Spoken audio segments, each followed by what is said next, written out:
Buenos días, qué bueno que podemos celebrar este día en nombre de nuestro Señor Jesucristo, qué bueno que podemos abrir nuestras Biblias, que vivimos en un país libre donde podemos hablar del Evangelio todavía con muchísima libertad y expresar las verdades de la Biblia. Y hoy empezamos una pequeña serie de sermones que se llaman Sermones de Semana Santa 2022. La verdad es que no encontramos un título mejor para y estábamos un poco creativos y dijimos, bueno, Semana Santa 2022, ahí está. Así es que vamos a empezar hoy esta pequeña serie, van a ser estos 3 domingos, a partir de hoy otros 2 domingos más, donde vamos a estar hablando sobre todos estos hechos de la pasión de nuestro Señor Jesucristo. Y hoy vamos a iniciar esta serie de reflexiones acerca de la pasión, acerca de la vida y la muerte y la resurrección de nuestro Señor Jesús. Vamos a abrir nuestras Biblias hoy en Isaías capítulo 53, versículos del 1 al 11. Isaías 53, versículos del 1 al 11. El título del sermón es Relaciones redimidas, y esta palabra dice así: ¿Quién ha creído nuestro mensaje? ¿A quién ha revelado el Señor su brazo poderoso? Mi siervo creció en la presencia del Señor como un tierno brote verde, como raíz en tierra seca. No había nada hermoso ni majestuoso en su aspecto, nada que nos atrajera hacia él. Fue despreciado y rechazado, hombre de dolores, conocedor del dolor más profundo. Nosotros le dimos la espalda y desviamos la mirada. Fue despreciado y no nos importó. Sin embargo, fueron nuestras debilidades las que él cargó.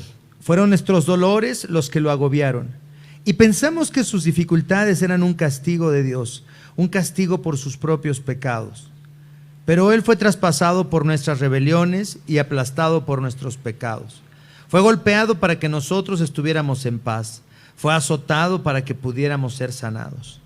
Todos nosotros nos hemos extraviado como ovejas. Hemos dejado los caminos de Dios para seguir los nuestros. Sin embargo, el Señor puso sobre él los pecados de todos nosotros.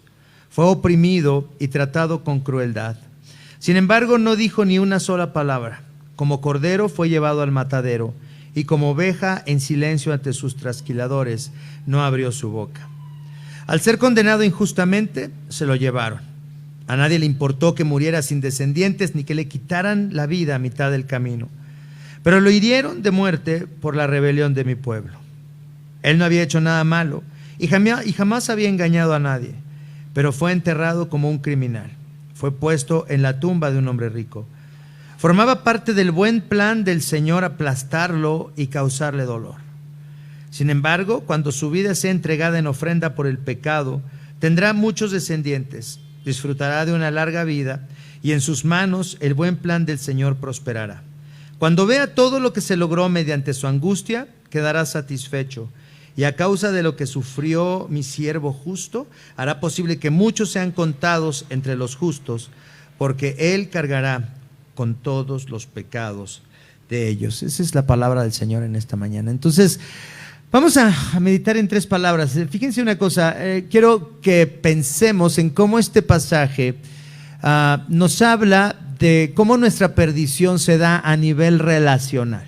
Fíjense, nuestra perdición, la forma en la que estamos quebrados, la forma en la que estamos quebrantados es a nivel relacional. En primer lugar, estamos quebrantados en nuestra relación con nosotros mismos, en nuestra propia identidad, en cómo nos vemos a nosotros mismos y cómo nos sentimos con nosotros mismos.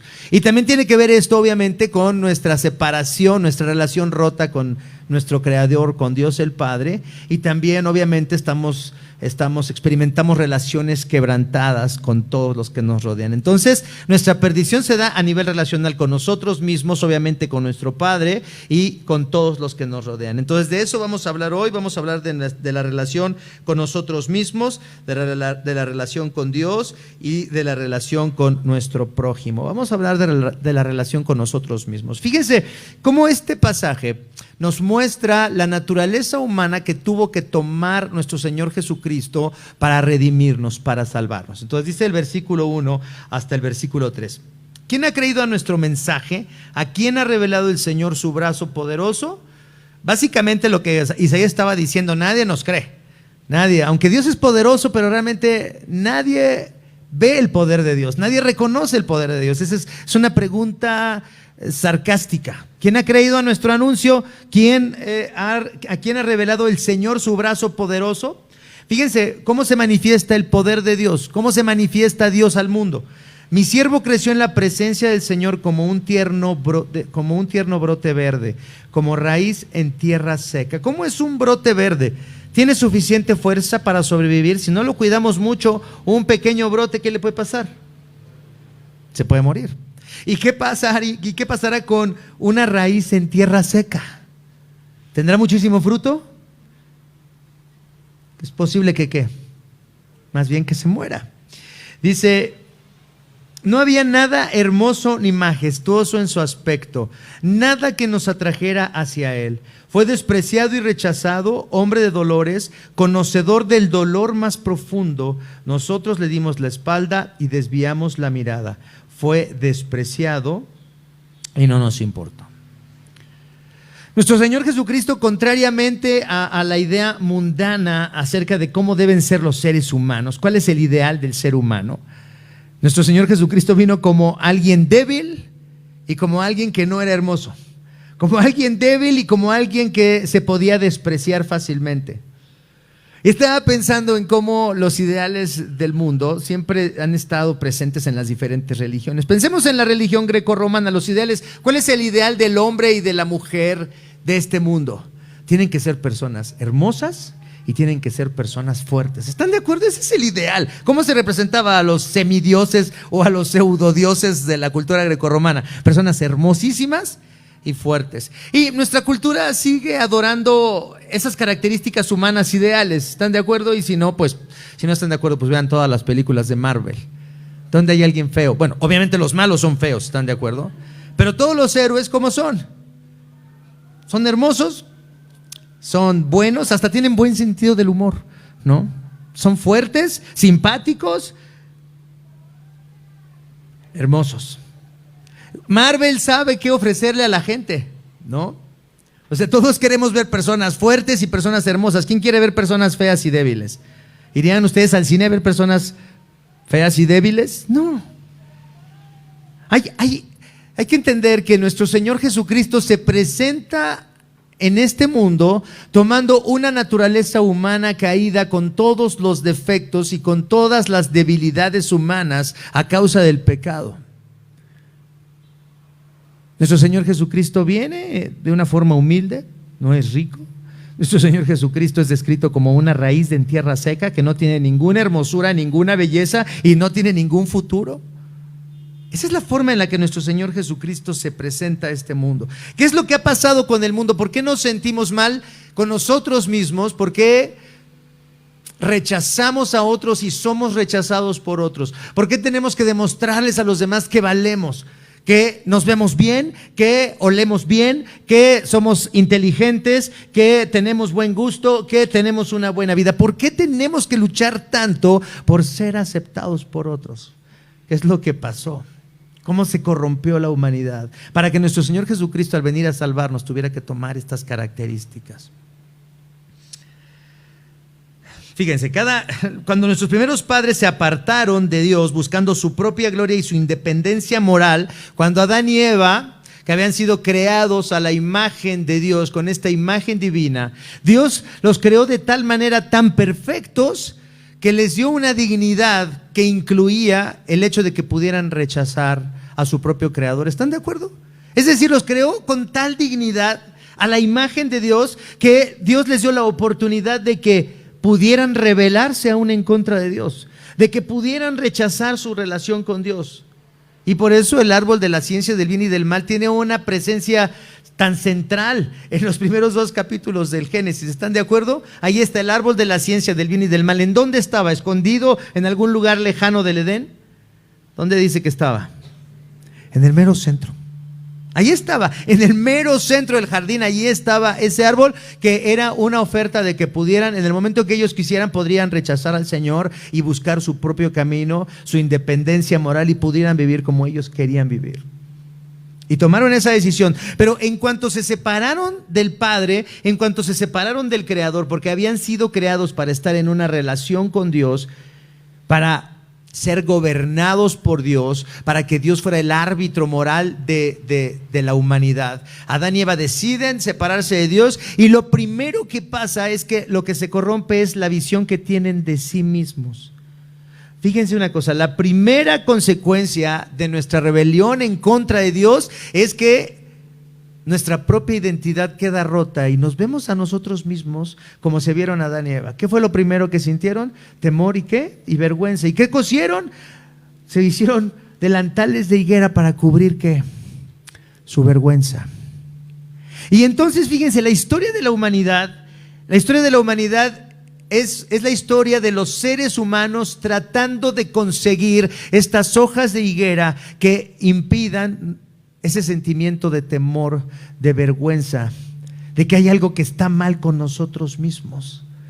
No queremos ser rechazados, queremos ser aceptados. No queremos ser rechazados, queremos ser amados.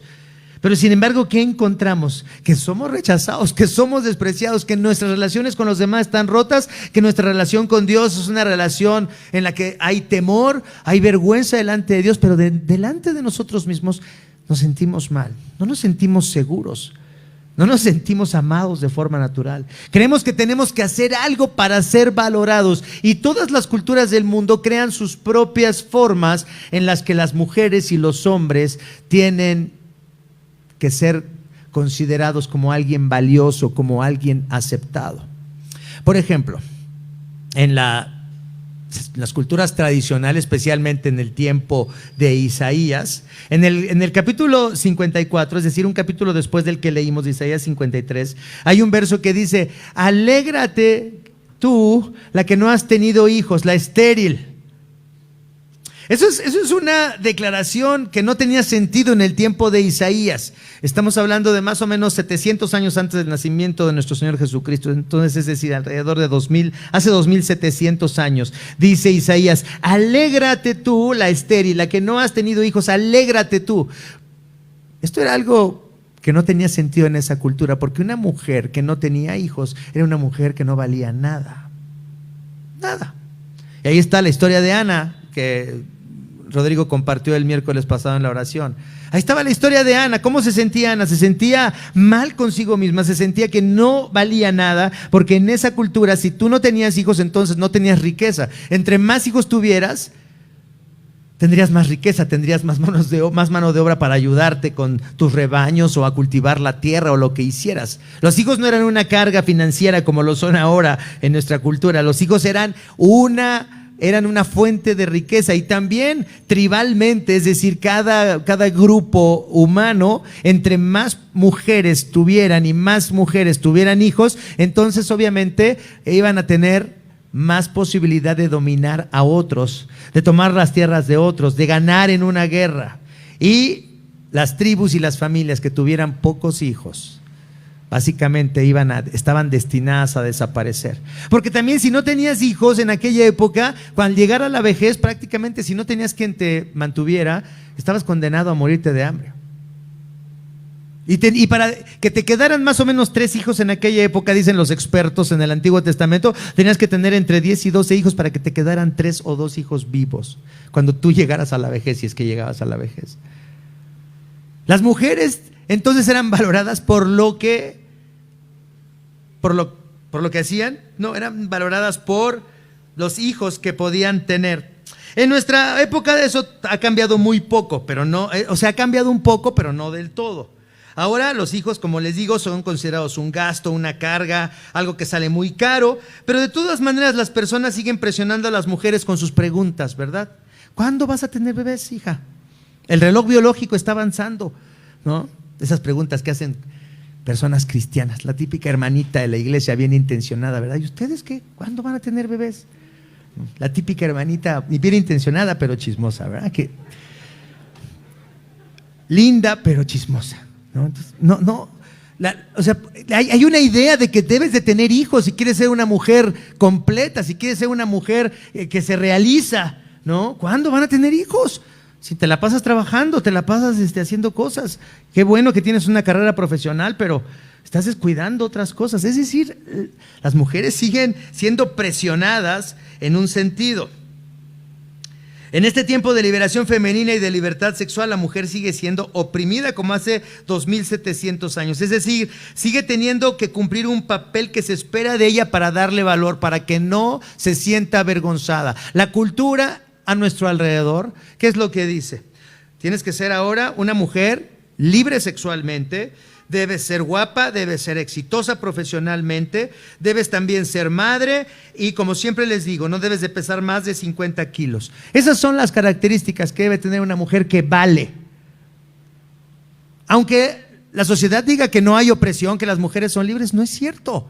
Se sigue diciendo que la mujer tiene que cumplir cierto estereotipo para que realmente se le considere una mujer valiosa.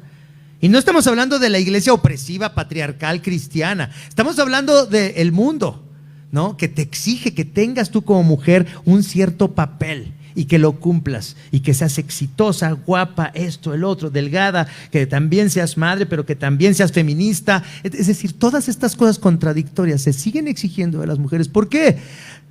Cuando pienses en el papel que se te exige, tienes que pensar, es que venimos de una humanidad quebrada, somos una humanidad quebrada, sentimos vergüenza y entonces tenemos que ganarnos nuestro valor en la sociedad. Tenemos que ser fuertes y tenemos que ser hermosos, tenemos que parecer inteligentes y exitosos para que los demás nos respeten, para que los demás nos aprecien, para ganarnos el amor, el aprecio de los demás. También con los hombres, aunque tal vez de una forma diferente, ¿verdad? Los hombres, los verdaderos hombres alfa, los machos alfa en nuestra cultura, ¿de qué deben hablar en una reunión de hombres? Deben hablar primero de deportes, de fútbol o de fútbol americano, dependiendo, ¿no? Pero tienes que saber de Fórmula 1, tienes que saber quiénes son los principales corredores en la Fórmula 1, tienes que saberte quiénes van a calificar en la liguilla este año, tienes que hablar de deportes, tienes que hablar de tu dinero, de tus inversiones, tienes que hablar de tu éxito, de lo que vas a comprar, de la casa que vas a comprar o de lo que vas a adquirir o de dónde vas a llevar a tu familia de vacaciones. Es decir, tienes que mostrarte como un hombre capaz, como un hombre exitoso delante de los demás. Y obviamente, si no eres cristiano, también una conversación entre hombres debe incluir también las pláticas sobre sus conquistas sexuales, sobre su vida sexual, sobre cómo han conquistado mujeres y todo eso. Eso es lo que se espera de un hombre en nuestro tiempo. Eso es lo que se espera de un hombre en nuestro tiempo. Y si no cumples este papel, este rol, entonces no vas a ser respetado, no vas a ser aceptado, más bien vas a ser rechazado o rechazada. ¿Se dan cuenta? Hay algo que está mal con nosotros mismos. Y Cristo asume esta naturaleza caída, esta naturaleza en la que si no eres fuerte y si no eres hermoso vas a ser rechazado, si no eres exitoso, si no eres inteligente vas a ser rechazado, vas a ser ignorado y vas a ser un don nadie. Eso es lo que nuestro Señor Jesucristo, esta es la naturaleza que Él tomó. Y así es descrito entonces como una persona sin atractivo, como una persona sin poder, como una persona sin dinero, como una persona que no llamaba la atención de nadie, que a nadie le importó lo que le pasara. Eso es lo que hizo nuestro Señor Jesucristo para redimirnos. Cristo nos da un ejemplo de una persona, por ejemplo, que encontró su salvación en algo de este mundo, que era respetado, pero que estaba perdido. Fíjense una cosa que interesante, que tenía todo lo que el mundo puede ofrecer, pero que sin embargo estaba perdido. Vamos a Marcos capítulo 10, versículos 17 al 25. Fíjense este personaje, que es un personaje muy interesante en el Evangelio. Una persona que lo tiene todo, pero que está perdida. Marcos capítulo 10, versículos del 17 al 25. El famoso joven, en algunas Biblias dice el famoso gobernante judío, una persona importante en el judaísmo, una persona joven, entonces tal vez no estaba todavía tan feo, una persona rica, una persona religiosa, una persona con todas las credenciales para ser feliz en este mundo, para ser aceptado, para ser amado, para ser respetado. Fíjense lo que dice el versículo 17. Cuando Jesús estaba por emprender su camino a Jerusalén, un hombre se le acercó corriendo, se arrodilló y le preguntó: Maestro bueno, ¿qué debo hacer para heredar la vida eterna? ¿Por qué me llamas bueno?, preguntó Jesús. Solo Dios es verdaderamente bueno. Pero para contestar a tu pregunta, tú conoces los mandamientos. No cometas asesinato, no cometas adulterio, no robes, no des falso testimonio, no estafes a nadie. Honra a tu padre y a tu madre. Maestro, respondió el hombre, he obedecido todos esos mandamientos desde que era joven. Jesús miró al hombre y ¿qué dice? Y sintió un profundo amor por él.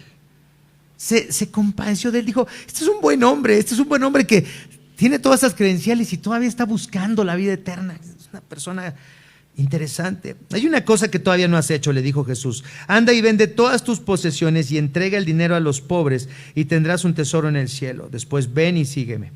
Al oír esto, el hombre puso cara larga y se fue muy triste porque tenía muchas posesiones. Jesús miró a su alrededor y dijo a sus discípulos, qué difícil es para los ricos entrar en el reino de Dios. Los discípulos quedaron asombrados de sus palabras, pero Jesús volvió a decir, queridos hijos, es muy difícil entrar en el reino de Dios. De hecho, es más difícil que un camello pase por el ojo de una aguja que un rico entre en el reino de Dios. En realidad, este hombre era un hombre necesitado, pero no podía ver su propia necesidad. ¿Están de acuerdo? No podía ver su necesidad. Es más, ¿cómo se veía moralmente a sí mismo? Cuando Jesús le dijo, a ver, cumple la ley y ya con eso. ¿Qué es lo que dijo este joven gobernante rico judío? ¿Qué dijo? Eso ya lo cumplí, no hay otra cosa que tenga que hacer. No, o sea, no habrá otra cosa porque eso ya lo cumplí, está fácil cumplir la ley. ¿Se dan cuenta? Estaba perdido. Es decir, había tenido una vida tan privilegiada que no podía darse cuenta de qué. De que en realidad estaba roto. Es una persona que había sido amado, respetado, es una persona que había tenido una buena vida seguramente. Y por eso, ¿qué dice? Pues lo único que me falta ya es ir al cielo. Lo único que me falta es entrar al reino de los cielos. Porque en realidad, pues, he cumplido con todo. Soy una buena persona. No solamente estoy guapo y soy rico, también soy buena gente. Buen partido, muchachas, ¿no? Un buen partido. Guapo, joven, rico, de buena familia y además que cumplidor de la ley. Jesús solamente, lo único que Jesús tocó en este asunto con él fue el único punto donde Jesús podía mostrarle su perdición a este hombre. ¿Realmente dónde estaba todo el valor de este hombre? ¿Por qué se sentía tan bien consigo mismo? Por su posición social. Y Jesús le dijo, mira, nada más renuncia a tu posición social, es lo único que te falta.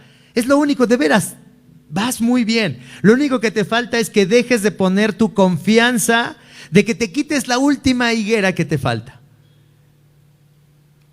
¿Cuál era la última hoja de higuera, el último delantal que tenía este hombre?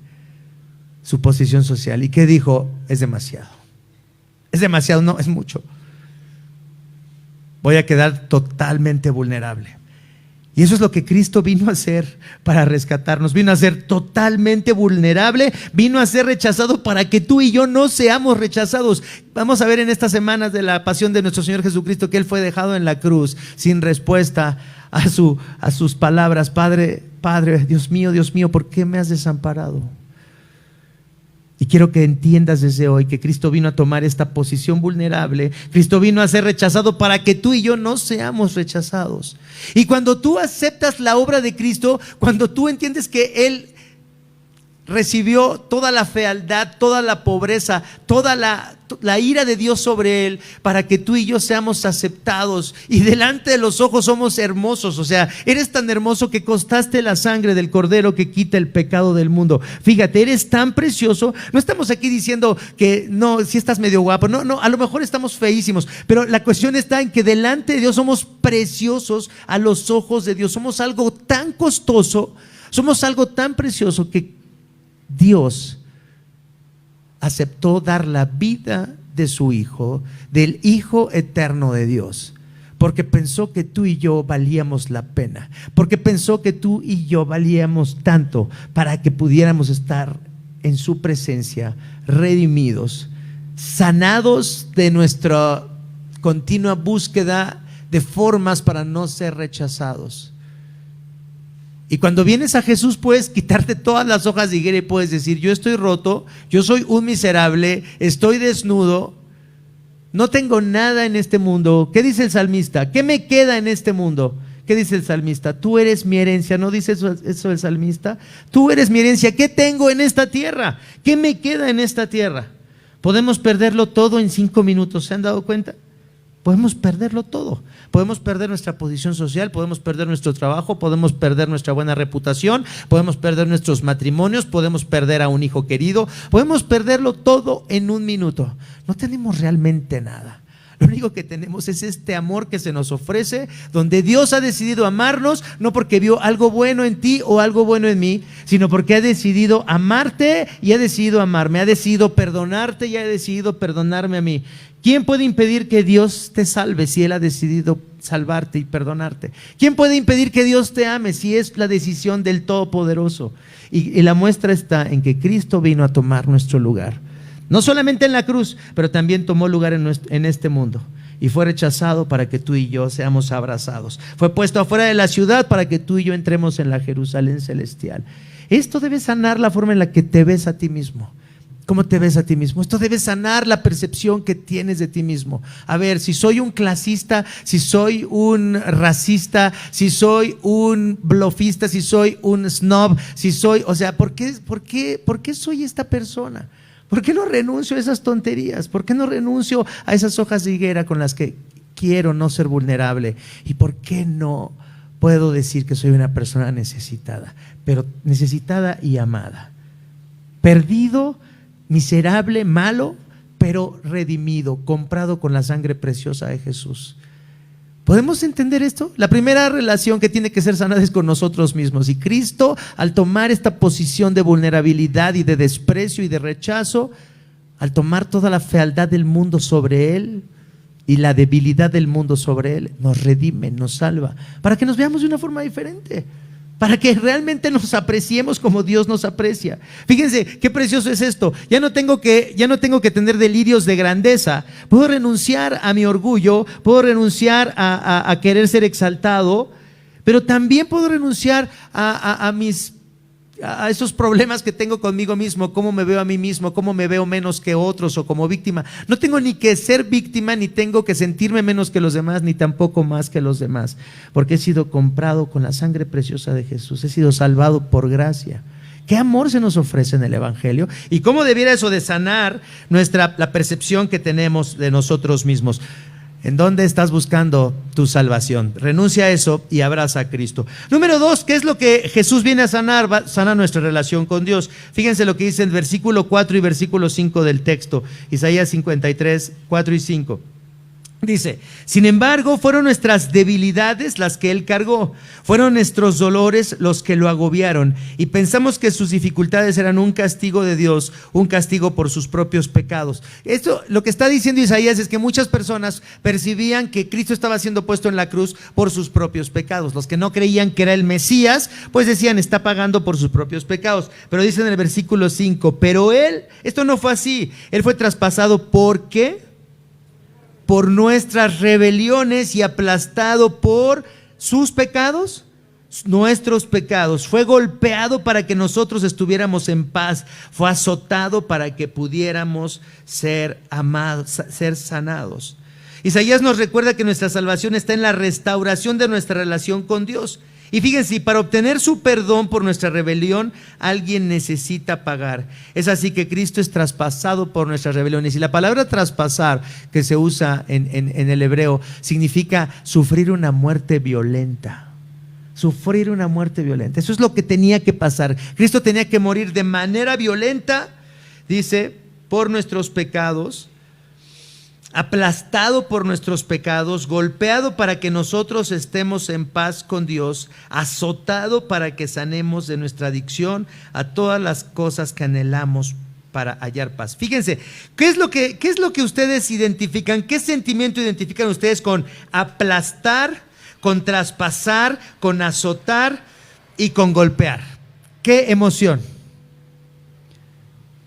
¿Ustedes nunca han experimentado este deseo de querer aplastar, azotar, abofetear a alguien? ¿Nunca lo han sentido? ¿Nunca han querido hacerle eso a alguien? Traspasarlo, aplastarlo, golpearlo, Si nosotros que somos malos, si nosotros que somos miserables malos, cuando alguien nos hace algo malo, cuando somos tratados injustamente o cuando vemos que alguien que amamos es tratado injustamente, nos ponemos como si fuéramos unas fieras. ¿Están de acuerdo? Yo la verdad prefiero ser pastor que tener un kinder.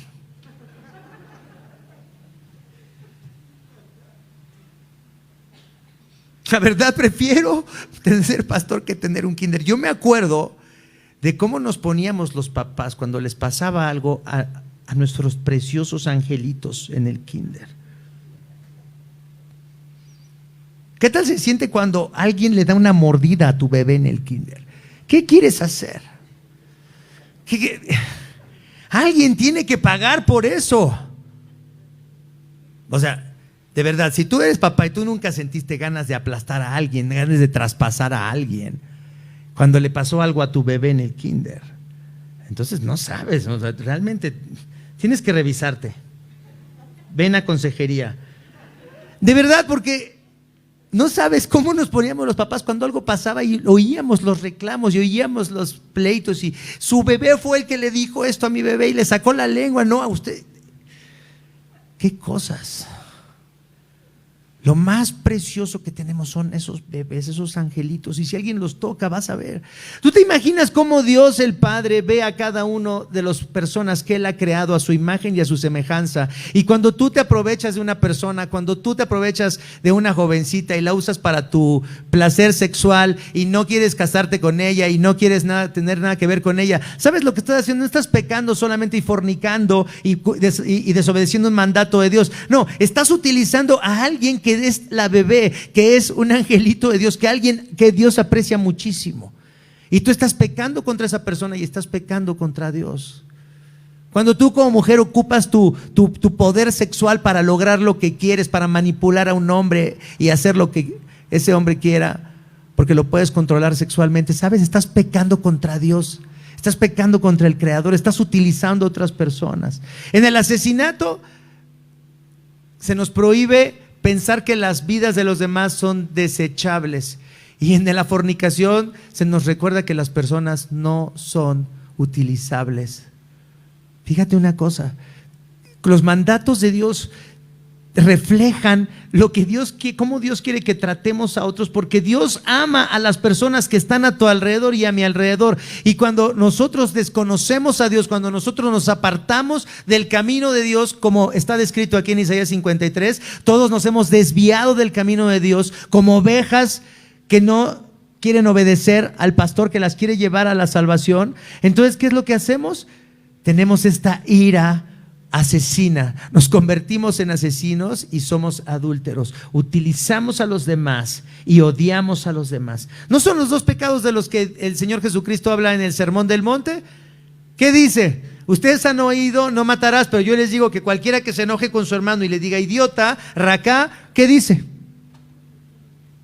Es condenado, es que es igual que lo hubiera matado. Y si ustedes han oído que se dijo, no adulterarás, pero yo les digo que cualquiera que mira a una mujer y la desea en su corazón, ¿qué dice? ¿Ya qué?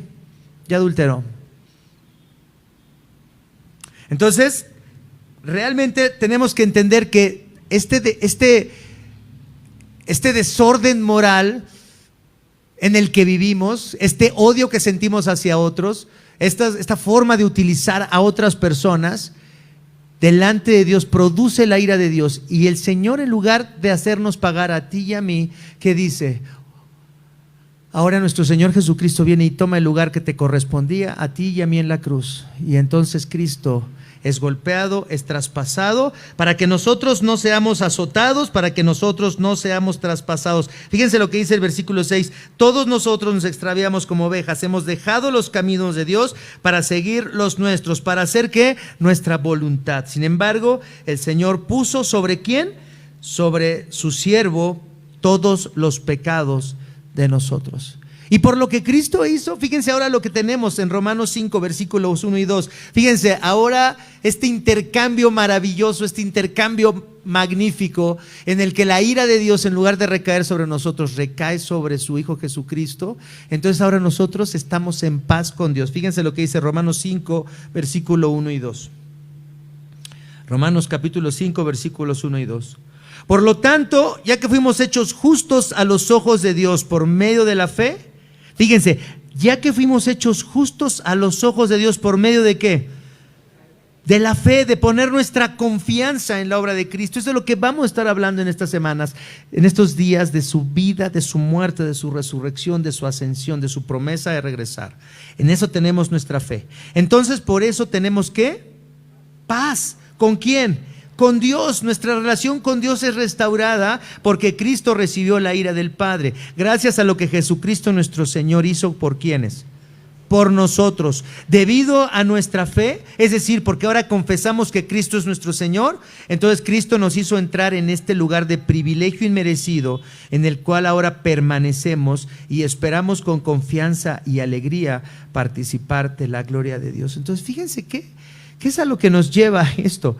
Nos lleva a un profundo arrepentimiento, es decir, dejamos de pecar, ya amamos a toda la gente, no la amamos, dejamos de utilizar a la gente que está a nuestro alrededor, no, pero ¿qué es lo que pasa? ¿Qué es lo que ahora debemos de cambiar? Debemos de cambiar, es decir, cuando entendemos la obra de Cristo, cambiamos la forma en la que nos vemos a nosotros mismos, cambiamos la forma en la que nos relacionamos con Dios, ya no pensamos que Dios está enojado con nosotros, porque su ira ya ha sido satisfecha por la obra de Jesucristo. Quiero decirte hoy una buena noticia: el Señor Jesús no está enojado contigo hoy, pero te voy a decir, no está enojado contigo no porque no mereces que esté enojado contigo, sino porque Cristo tomó tu lugar en la ira de Dios. Dios debería estar enojado contigo y conmigo hoy, pero no lo está porque estamos en la fe de Cristo. Y luego viene, fíjate cómo vemos esto, cómo el argumento de Isaías 53 va avanzando de tal manera que nos presenta a Cristo tomando esta forma de siervo, esta forma humilde, esta forma vulnerable, para luego reconciliarnos con el Padre. Y fíjense las implicaciones que tiene eso ahora en nuestra relación con los demás. Dice el versículo 10, la relación ahora con nuestro prójimo. 10, formaba parte del buen plan del Señor. Fíjense, formaba parte del buen plan del Señor. Qué palabras, ¿no? Nos parecen crueles. Formaba parte del buen plan del Señor aplastarlo y causarle dolor.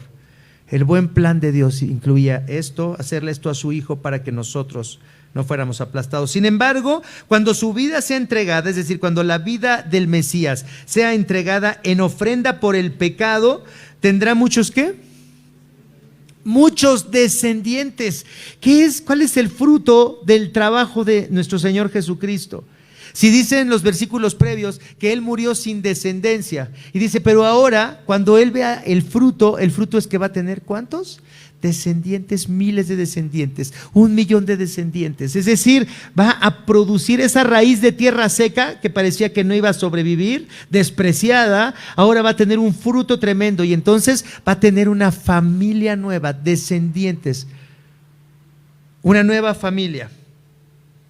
Disfrutará de una larga vida y en sus manos el buen plan del Señor prosperará. Entonces fíjense lo que incluye el buen plan del Señor. Incluía aplastarlo y causarle dolor para que después, cuando Él entregara su vida como ofrenda, entonces viera ahora el fruto de ese trabajo. Y el buen plan del Señor era que ahora nuestro Señor Jesucristo creara una nueva nación, un nuevo pueblo, un nuevo linaje. Hoy cantamos esta canción basada en la primera carta de Pedro, capítulo 2, versículos del 9 al 10. Fíjense, la primera carta de Pedro, capítulo 2, versículos del 9 al 10. ¿Qué es lo que la salvación de nuestro Señor Jesucristo? No solamente es sanar individualmente y que ahora yo tenga una bonita relación con el Padre, sino también la salvación es corporativa, es a nivel corporativo. Fíjense lo que dice primera de Pedro capítulo 2, versículos 9 y 10. Dice, pero ustedes no son así porque son un pueblo elegido, es decir, no son como las demás naciones. Ustedes ahora son sacerdotes del Rey, una nación ¿qué? Santa, posesión exclusiva de Dios. Yo quiero decirte hoy, si tú eres un cristiano, si tú has declarado con tu boca que Jesús es el Señor y de veras crees en tu corazón que Dios lo levantó entre los muertos, que está reinando y que Él ha tomado tu lugar para pagar el precio de tu pecado y que te ha reconciliado con el Padre, entonces si tú crees esto, ahora quiero que entiendas que eres posesión exclusiva de Dios. No te perteneces a ti, tu vida no te pertenece. Tus hijos no te pertenecen a ti, tu matrimonio no te pertenece, tu dinero no te pertenece, tu carrera profesional no te pertenece. Todo lo que ahora tienes y eres le pertenece al Señor. Eres posesión exclusiva de Dios. Por eso dice, pueden ustedes mostrar a otros la bondad de Dios, pues Él los ha llamado a salir de la oscuridad y entrar en su luz maravillosa. Fíjense lo precioso que dice en el versículo 10, que es lo que hemos estado diciendo hoy. Antes no tenían identidad como pueblo de Dios. Antes tú te ganabas tu identidad tratando de demostrarles a los demás tu gran valor. Pero ahora eres pueblo de Dios. Antes no habían recibido misericordia, pero ahora han recibido la misericordia de Dios. ¿Se dan cuenta? Entonces, la salvación que Cristo nos da y de la que vamos a hablar en las próximas semanas nos salva a nivel individual en nuestra identidad, nos salva a nivel de nuestra relación con Dios y también a nivel de nuestra relación con los demás. La fe cristiana no solo entonces, la salvación cristiana incluye la reconciliación con todos los que están a nuestro alrededor. ¿Se imaginan un matrimonio sin perdón? ¿Es posible el matrimonio sin perdón? ¿Se imaginan una familia sin perdón? ¿Se imaginan si ustedes no perdonan a sus amigos, con cuántos amigos van a terminar? Si no perdonas a tus amigos, te van a fallar. Si no perdonas a tus hermanos, a tu papá, a tu mamá, a tus hijos, no vas a tener una vida familiar. Si no perdonas a tu esposa y a tu esposo, no vas a poder tener un matrimonio fructífero. ¿Se imagina una sociedad sin perdón? Fíjense lo que dice el versículo 11, donde termina este texto que leímos hoy. Cuando vea todo lo que se logró mediante su angustia, es decir, cuando Cristo vea todo lo que logró mediante su sufrimiento, quedará ¿cómo? Satisfecho, y a causa de lo que sufrió, mi siervo justo hará posible que muchos sean contados entre los justos, porque Él cargará con todos los pecados de ellos. La salvación en Cristo nos abre la puerta para reconciliarnos entre nosotros, para que te arrepientas, ¿no?